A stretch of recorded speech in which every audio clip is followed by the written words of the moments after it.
punya kemampuan leadership untuk mampu mengeksekusi manajemen organisasi itu dengan ideal, dengan optimal, sehingga tujuan bisa tercapai.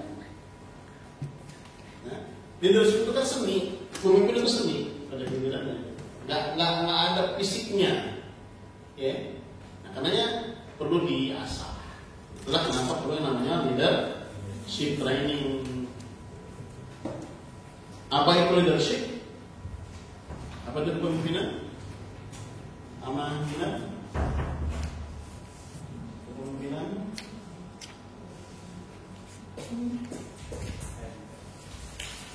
Apa?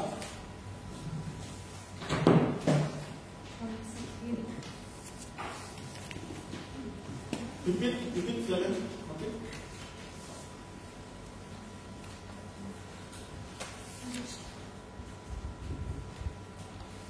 Ini sebetulnya itu ditambah shift.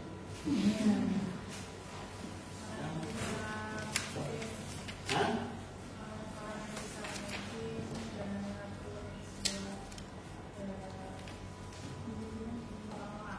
Oke. Yang lain? Yang punya kewenangan. Apa lagi? Jawablah semuanya berdua. Ya.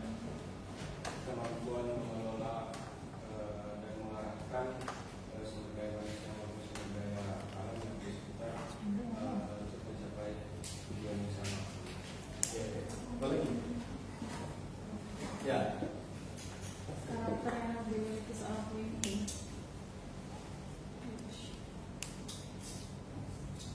Karakter yang pemimpin. Yang lain ya. Kemampuan seseorang, kemampuan seseorang melakukan untuk mencapai suatu tujuan, bagaimana tujuan bersama. Oke, yang lain? Ya. Kemampuan mengendalikan orang lain. Menunggu orang lain. Bunda Erta? Sama kayak bunda.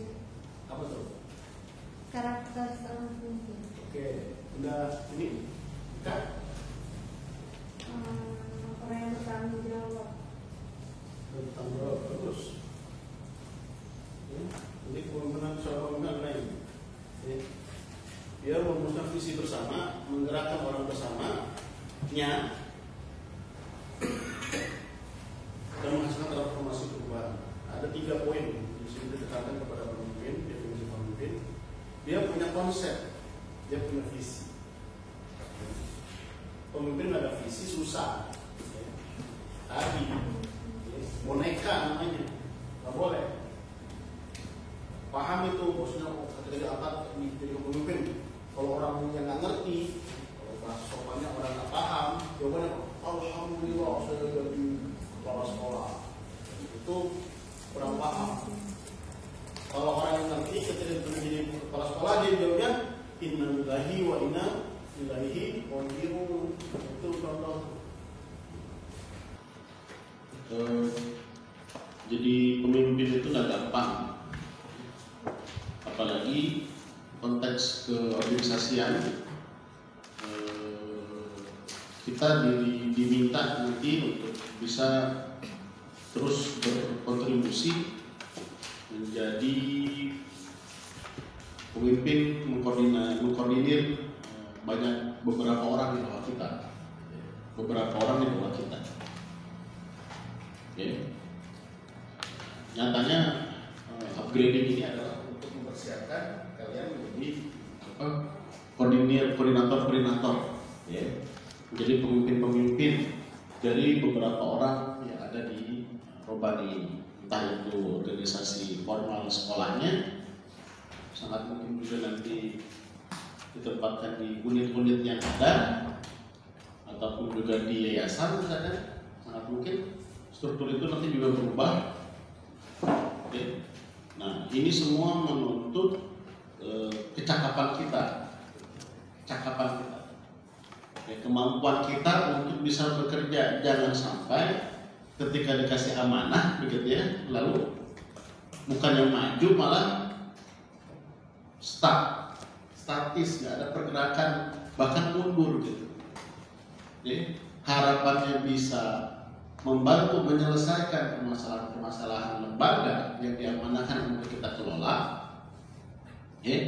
tapi ternyata karena minimnya ilmu, minimnya wawasan, minimnya pengalaman, kurang arahan, pendahuluan begitu, sehingga yang ada kita tidak bisa berbuat apa-apa,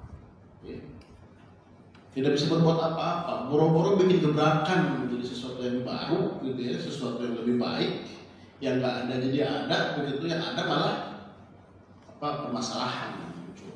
Nah, ini kan jadi nggak sesuai dengan maunya organisasi, ya.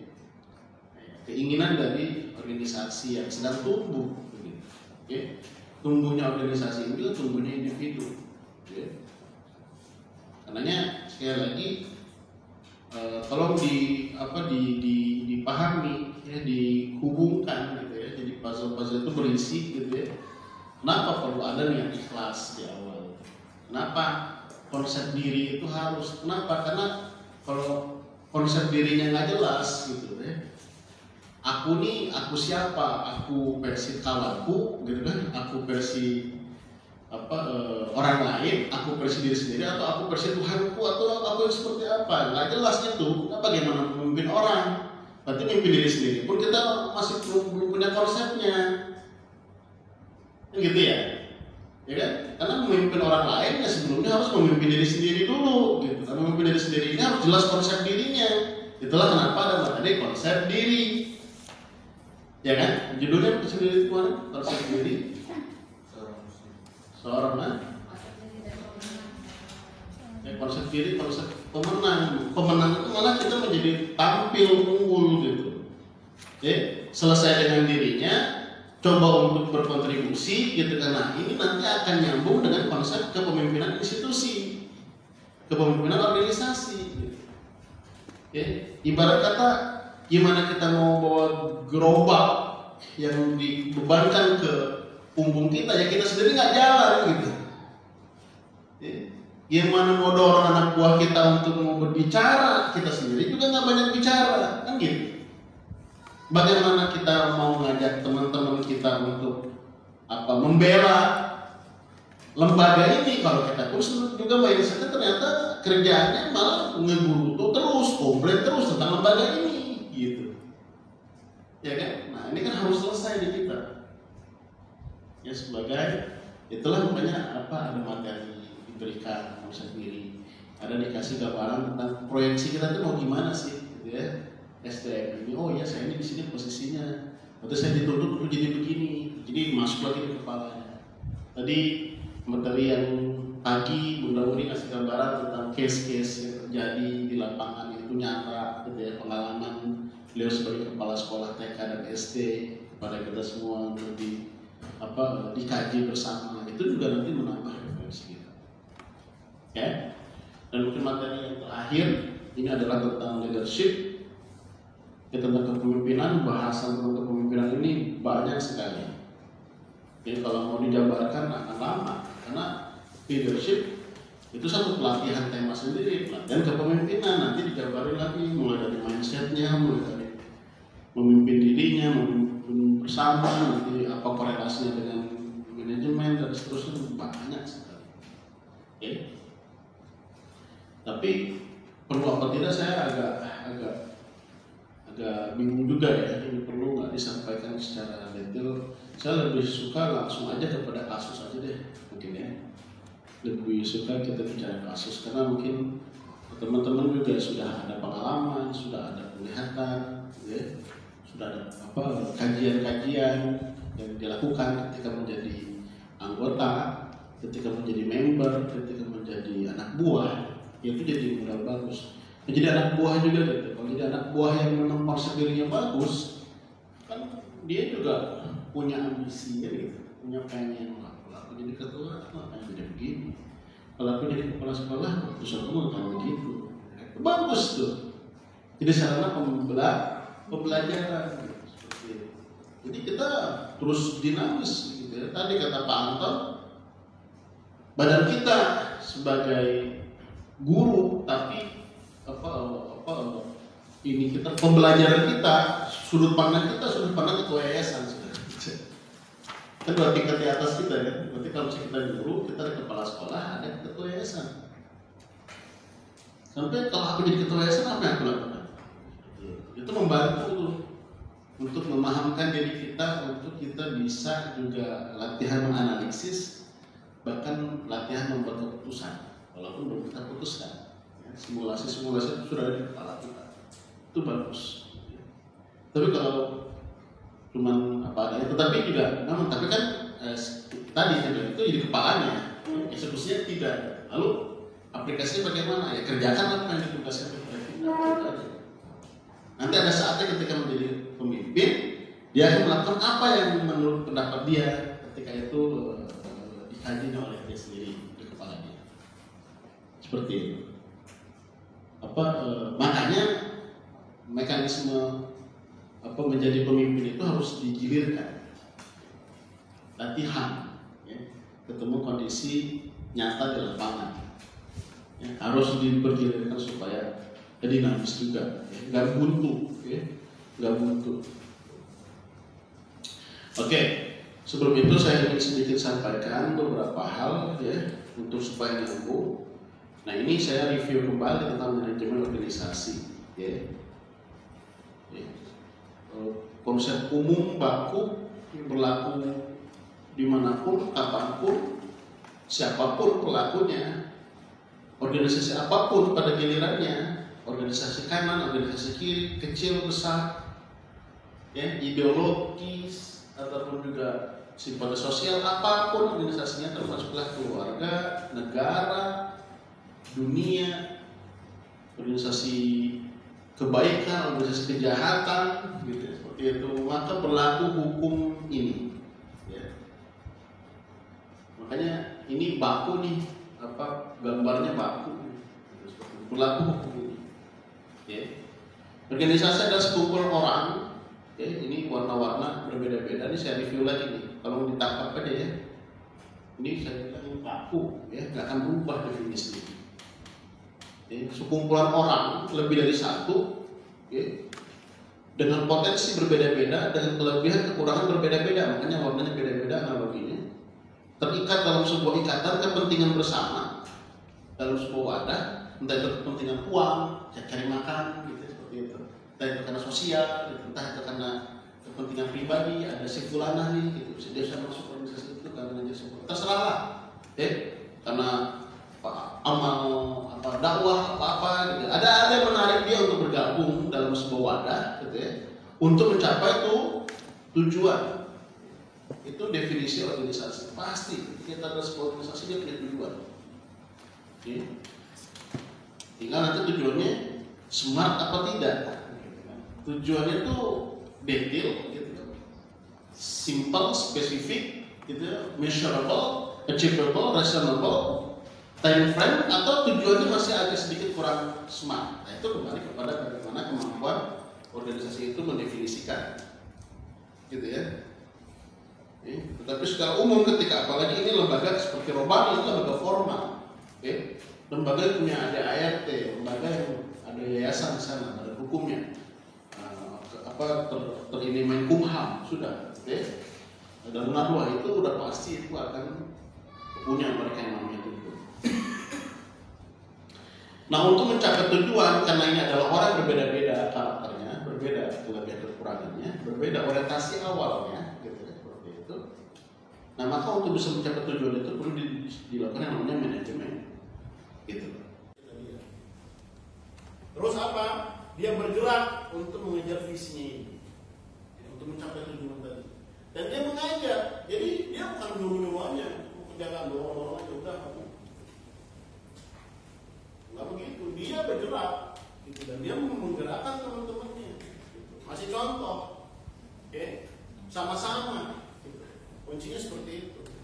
Nah, jangan asal tunjuk-tunjuk, kamu tangan jadi kepala sekolah, kamu mendekat, kamu jangan begini kan.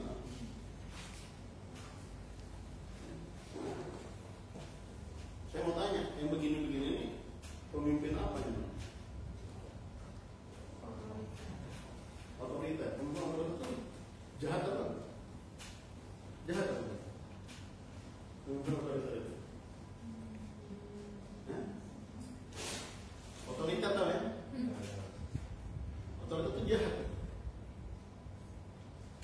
Jahat? Jahat ya? Enggak. Hah? Enggak. Tapi kalau perspektifnya wawasannya tentang kepemimpinan, pasti jawabannya tidak, gitu. Itu tipe kepemimpinan. Ada kalanya orang perlu begitu. Ada kalanya orang harus dibegitukan. Apa?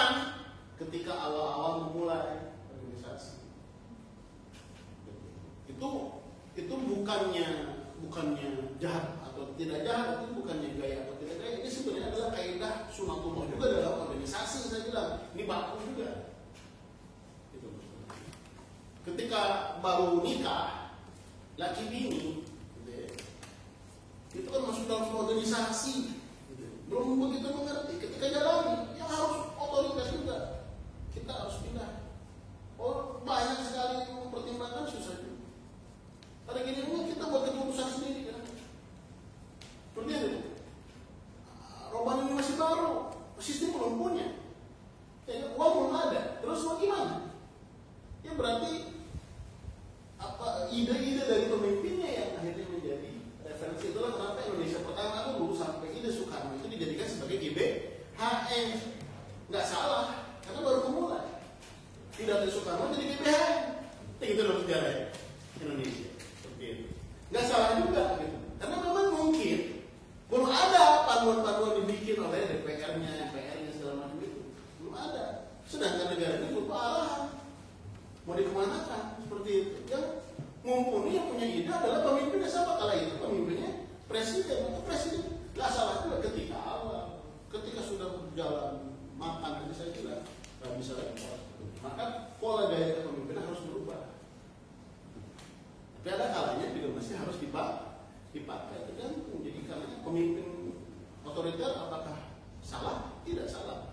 Demokratis apakah salah? Tidak salah. Campuran dari keduanya tidak salah, tidak salah. Yang salah itu salah pakai tempat. Salah pakai tempat. Yang salah itu nggak tahu ternyata gaya-gaya pemimpin itu banyak. Lalu mudah kita menjudge. Wah ini jahat kalau ini dari itu orang bagus ini nggak pernah marah. Salah juga. Soal dia pemimpin nggak boleh marah. Nabi aja pernah marah. Dan cuma caranya marahnya. Kalau marah semua isi kebun binatang keluar semua, main tangan, nah itu mungkin udah salah. Tapi salah ketika mengatakan pemimpin yang baik adalah tidak pernah marah. Kalau nggak pernah marah, berarti dia nggak ada ide dong, nggak ada komentar dong tentang kerjaan anak buah dia. Marah-marah terus juga salah. Ya. Oke. Nah tadi ini yang kedua ya. Jadi yang pertama saya ingin sampaikan adalah tentang manajemen organisasi secara umum. Di sana ada kepemimpinan. Yang kedua adalah sebelum memimpin orang lain, pimpin diri sendiri. Ya. Makanya pembinaan dan pengembangan SDM itu dilakukan secara kontinu. Jelas gawainya apa, terukur. Karena kita mengelola orang. Dan ketika orang itu baru bergabung di Roban ini, asumsi dia nol, gitu kan? Nol. Makanya kunci nol itu adalah orang itu dia mau nggak kamu nanti kerja di Roban ini kerjanya berat, capek, tahan banting, kan gitu kan? Nah kalau dia nggak mau ya nggak bisa lah. Nanti kamu Sabtu juga harus ikut pelatihan, mau nggak? Ya kalau dia udah punya kesibukan sendiri. Nggak bisa nurut, nggak bisa dibina, nggak bisa dibentuk, ya susah terjadi dia. Karena untuk memimpin diri kadang-kadang itu masih perlu diajari, masih perlu juga untuk dilatih, dibangun juga. Berarti dari mata. Kalau mata itu punya orientasi lain kelihatan, punya pikiran lain kelihatan dari mata. Konsep dirinya masih belum jelas kelihatan dari mata. Sebenarnya yang saya sedih itu adalah coba lihat mata-mata anak SMA sekarang, mata-mata kosong. Saya ngisi pelatihan ini, ya Allah, sebenarnya mata-mata kamu aja udah kelihatan, kamu nggak jelas lantas itu tujuan kamu mau kemana, mau ngapain, cuma ada beberapa aja kelihatan gitu ternyata. Karenanya perlu dibangun. Jadi kamu kayak tahapannya kan ini level 2 itu memimpin orang lain. Sudah selesai dengan memimpin dirinya sendiri. Kenapa di level 1 dulu sudah banyak pelatihan diberikan, gitu, ya kan? Diingetin, bermasalah dia, dipanggil, kamu kalau melakukan lagi kamu ya, ingat ketika kamu ngomong begini, udah dia begini, oh iya saya minta maaf, saya nggak tahu, nah saya kasih tahu ya, jangan terjadi lagi. Nah, jadi pelajaran buat dia, oh apa harus begini, oh sudah, oke, dia belajar, dia ketemu masalah, dia kena marah, dia kena hujan orang, dia kena fitnah, dia kena cobaan, gitu ya, dia nge-push diri dia, ya, dia coba untuk nambah referensi terus dilakukan untuk bagaimana dia memimpin dirinya. Subhanallah gitu pembinaannya kita kalau kita konsisten di pembinaan SDM, subhanallah. Untuk yang namanya amanah Islam melalui BPI aja itu udah luar biasa bagusnya, berubah. Tambah lagi ada upgrading, kasih motivator masuk, jadi ada dia harus bedah buku juga, dia harus bikin resume juga, dia harus pembelajaran tidak terstruktur yang dikasih oleh atasannya. Aku guru nggak pernah posting Facebook, ya kan? Ketua panitia pula dia seperti itu. Sabtu Minggu ada gawe lagi juga dia. Hanya terupgrade tuh dia secara langsung tidak langsung sadarannya ada begitu seperti itu. Tadi ketemu masalah pula lagi dia gitu. Jadi dia selama 2 tahun itu sampai 4 tahun itu telah. Nah, level kedua ini harapannya dia bisa memimpin orang lain. Ya. Sedikit sederhananya. Ini konsep diri kemarin. Diajarin nggak? Ada yang jelas. Citra diri, kendali diri, citra diri, gitu ya. Tujuan kita apa? Dan itu bagaimana kita mampu mengendalikan diri kita, jangan mau dikendalikan oleh orang lain, oleh faktor eksternal. Ada yang external driving force, namanya ada internal driving force. Okay. Tipe orang itu ada yang external driving force, moodnya tergantung untuk orang lain. Nah, itu bahaya. Dikendalikan oleh faktor eksternal namanya. Dan mayoritas orang seperti itu. Ada internal driving force, dia nggak peduli, nggak terlalu terpengaruh, dia mampu mengendalikan diri, membawa dia kemana, ada dirinya sendiri. Nah itu bagus konsep dirinya, gitu ya. Dia punya cita-cita. Nah ini cita-citanya berhubungan dengan masalah uang, masalah harta, masalah tahta, ya, masalah Tuhan posisinya di mana, materi di mana posisinya, gitu ya. Kemaslahatan umat di mana posisinya misalkan. Nah ini bicara masalah cita diri. Lalu kalau citra diri bicara masalah positive thinking dengan dirinya. Kalau udah diri dia secara pribadi itu bagus, konsep dirinya kemarin yang diberikan oleh pemateri sebelumnya, insya Allah dia udah siap memimpin dirinya. Nah, nggak boleh suzon, saya nggak suka juga gitu di lingkungan yang suzon udah baperan, suzon kepada orang. Perempuan ini kadang-kadang bawaannya seperti itu. Dan fitrahnya begitu. Kalau makanya yang jadi pemimpinnya nanti laki-laki, hari Jawa Tua Muda bisa, karena perempuan bawahnya begitu. Tapi bukan berarti tidak bisa. Makanya kendalikan diri, gitu, seperti itu. Konsultasikan, tanya kepada atasan kita, aku salah langkah. Jangan sampai nanti emosi aku lebih maju daripada thinking aku, sehingga nggak tepat, nggak bijak keputusan. Kalau perempuan udah berapa sentimen itu susah. Diplomatin. Kalau kita laki-laki simpel-simpel aja. Ini lemah perempuan. Nah silahkan lihat. Ya. Bisa nggak jelasin lagi terlalu detail? Satu materi sendiri. Artinya ketika ini bagus, maka kita bisa memimpin orang lain. Yang masih belum bagus, perbaiki lagi. Karena ini berhubungan dengan bukan hanya masalah memimpin organisasi robahu, ini berhubungan dengan sehat atau tidaknya secara personal itu. Kita sudah sering semuanya sama orang, itu seperti itu. Jahat orang di mata kita, wah itu bahaya. Nanti kita dengan bapak kos kita akor, kita nanti tinggal di mana? Dengan mertua kita ribut, gitu loh. Kita dengan laki kita nggak cerainya, dengan bini kita nyesel nggak kawin dengan dia, macam-macam pikiran. Jangan. Dan kerja tim kita bermasalah kita. Ya, jangan. Jadi harus sudah terus kita pakai. Nah, kalau sudah begitu baru kita nanti masuk kepada Nah, ini saya ingin sedikit, ini poin ketiga. Tadi kan saya bilang manajer. Kenapa? Karena kita bicara tentang masalah manajemen. Manajemen, orangnya adalah manajer. Ya, pekerjaannya adalah how to manage. Kan seperti itu. Tadi kita sudah bilang, manajer yang punya kemampuan leader, betul ya? Ya kan gitu ya? Manajer adalah orang yang bisa hanya melaksanakan manajemen itu kalau dia punya kemampuan leader. Karena memang ternyata beda antara manajer dengan leader, teman-teman semua. Bisa dilihat nih, ini leader, ini manajer. Semua leader adalah seorang manajer, tapi tidak semua manajer adalah seorang leader. Hati-hati terjebak di sini. Teman-teman hanya sampai levelnya baru di sini.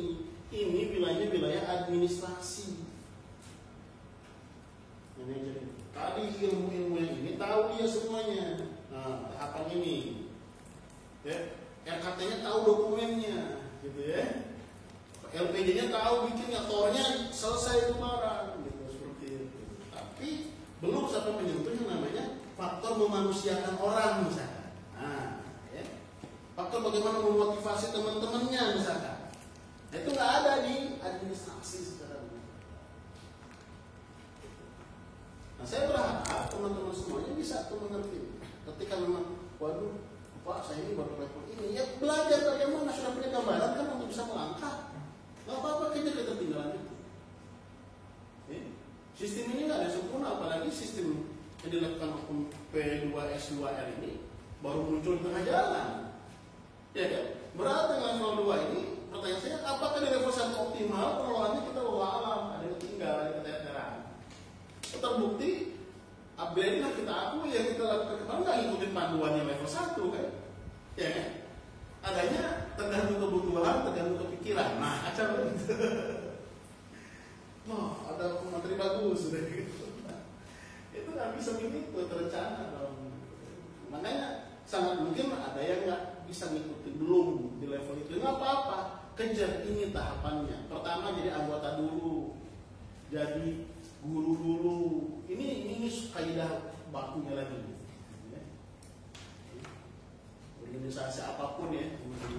Lalu yang kedua mengkoordinir beberapa anggota. Ketua tingkat lah, apalah gitu ya, koordinator guru lah gitu. Kalau misalnya organisasi sudah bagus, nanti kita di Robani juga ada yang seperti itu nanti, ya kan? Terutama untuk level SMP SMA, ya, kelompok guru mata kuliah kan gitu ya, kelompok guru mata pelajaran kan gitu. Nanti ada koordinator gurunya. Itu jadi di mana? Saya pernah dengar. Ada sekolah apa tuh dia koordinator guru-guru gitu. Oh, Al Zaitun, pesantren Al Zaitun itu ada. Ustadz mengkoordinir beberapa ustadz, seluruh ustadz seperti itu. Nah, lalu setelah itu dia menjadi supervisor pengawas, berarti mengkoordinir beberapa koordinator. Ya, lebih banyak lagi, lebih kompleks lagi pekerjaannya. Ya bisa jadi ini levelnya kalau ketua panitia misalkan, ya, ketua bidang misalkan di organisasinya. Lalu setelah itu tidak apa? Jadi manajer. Jadi orang yang mengelola lebih banyak lagi. Nah, manajer yang punya seni di dalam menggerakkan orang, punya visi jauh ke depan, gitu ya. Ini disebut leader. Jadi semua leader adalah manajer, tapi semua manajer belum tentu menjadi leader. Bedanya di mana? Bedanya di sini. Nah ini bedanya. Silakan nanti dibaca, ya. Dipikirin gitu. Saya dalami terus saya. Oh iya benar ya. Aku ini di level mana sekarang? Ya. Karena saya baca terus. Ini diferensiasi antara soldier, manager, dan leader. Manager itu bicara masalah apa? Bicara masalah sistem. Sistem. Itu manager. Okay. Tapi kalau leader itu bicara masalah orang. Kalau orientasi kita hanya baru sebatas sistem, belum bicara orang, berarti kita memang level kita masih level manajer. Okay. Kalau manajer itu bicara masalah organisasi, institusi, dampaknya. Kalau bicara leader itu bicara masalah ide, konsep-konsep, sampai ini, sampai itu. beyond the institution sudah keluar dari organisasi gitu. Kalau gitu, bicaranya masalah ide. Kalau manajer itu managing, administratif. Kalau leader itu inovasi, motivasi. Nah, makanya sekarang kalau manajer saja ini nanti khawatir rapi administrasinya, gitu ya, lengkap semua dokumennya, tapi bubar anak buahnya, gitu. Tapi nggak terkontrol teman-temannya, gitu. Seperti itu. Kenapa? Dia tidak mampu menginspirasi, tidak mampu memotivasi, bahkan terkesankan nanti pada gilirannya hanya gitu aja, nggak ada inovasinya. Selain inovasi ada kemampuan dia sebagai seorang leader. Jadi harus terbangun juga tuh, gitu loh. Makanya sangat mungkin level manager dia adalah low manager, hanya si bos kalau bahasa kami di Taman itu, dia hanya koordinator para guru, tetapi sebenarnya dia sudah levelnya leader gitu. Kenapa? Karena pemikiran dia, apa-apa dia, langkah-langkah dia, perkataan dia itu udah arahnya kepada ciri-ciri dia sebagai leader. Nah ini akan naik terus, tinggal menunggu momentum aja. Makanya mantan aktivis kampus ketika masuk pekerjaan, perusahaan, gitu, organisasi, karena dia udah terlatih, gitu kan, udah bawa sadar gitu, dia berkembang organisasinya, dia cepet dia naik. Kenapa? Tadi ketika dianalisis oleh bosnya, gitu, apalagi perusahaan besar, ketika assessment, kan kalau mau jadi manajer ya di perusahaan itu ada assessment, dipanggil dia, ketemu dengan yang namanya psikolog, Anda tuh layak kan jadi manajer, jadi GM, ada nanti dipanggil dulu. Cocok, bisa deh. Lulus dari rekomendasi, udah langsung naik jabatan dia, pindah ke Jakarta. Karena orang sudah dia melatih diri dia memantaskan diri dia ketemu dengan masalah yang membuat dia harus tampil untuk ngasih solusi kepada kawan-kawan yang mulai dia berpikir dengan orang. Nggak hanya sebatas kertas-kertas kerja saja. Kalau leader itu mengapa? Jadi pertanyaan tadi, kalau ini bagaimana? Kan beda levelnya.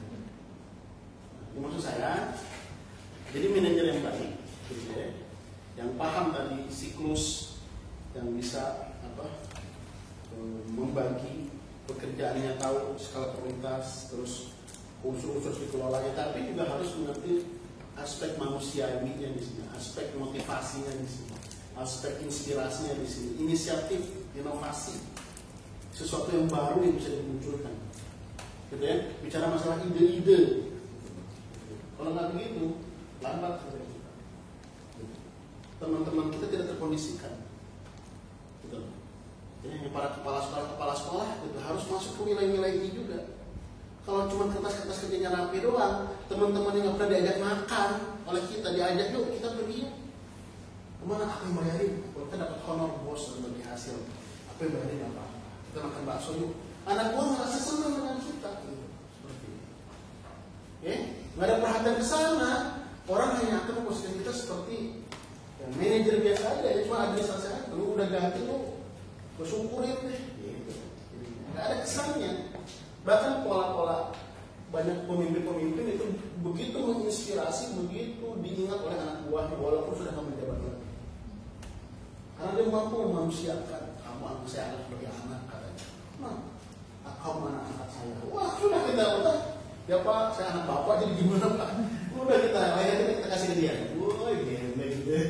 Hebat itu pola manajemennya. Saya ketemu pemimpin-pemimpin saya kebetulan yang seperti itu orang. Dan saya belajar juga. Walaupun gaya kita berbeda-beda, tetapi subhanallah. Tarik ulurnya luar biasa. Kalau marah-marah, saya tunda sama sekalian. Salah nih kita dipanggil, nggak boleh begini, habis ya. Terakhir apa? Pola manajemen manusianya masuk. Kalau itu udah pergi kamu, datang kan dia aja. Habis selesai itu udah jatuh. Ngaku nggak kamu disalah? Saya salah Pak. Saya tuh nggak nyangka bakal begini. Itulah makanya kamu tuh pemimpin nomor ini ke depan. Iya, keangkat lagi gitu kan. Saya tuh sayang sama kamu. Itulah kenapa kamu saya panggil.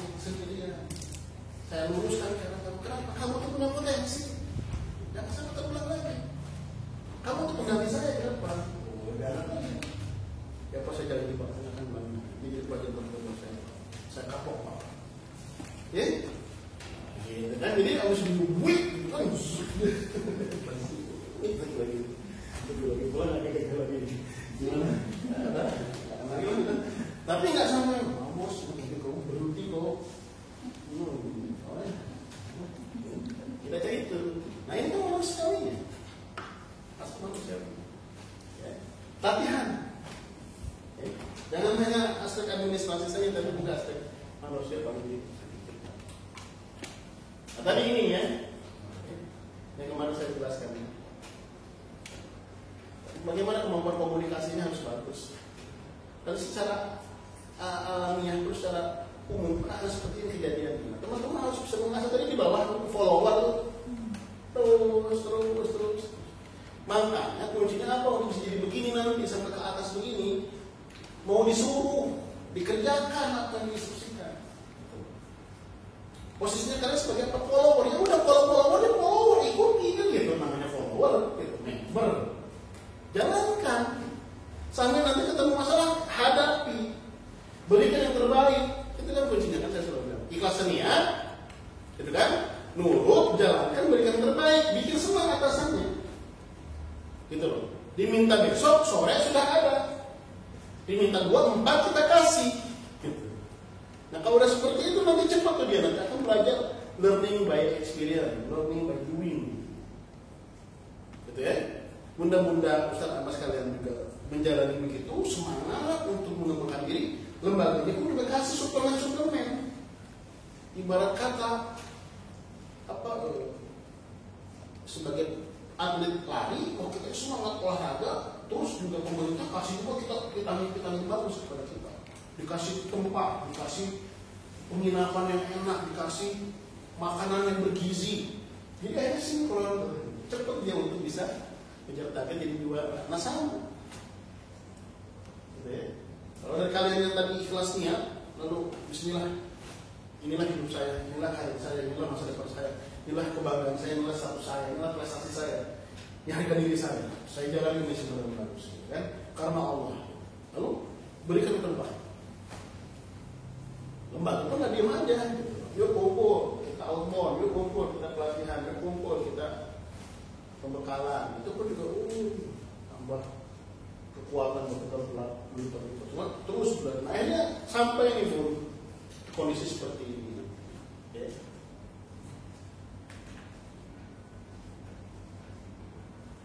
Perlu nggak saya sampaikan ya? Ada aja deh. Banyak kan. Nah ya tadi ada yang otoriter, ada yang gaya ini salah kan? Yang nggak ada yang salah. Benar semua nggak ada yang benar juga.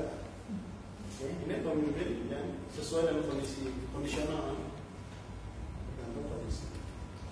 Saya pikir mungkin sebagai pendahuluan ya, saya fokus kepada studi kasus saja, atau mungkin pertanyaan tentang kasus.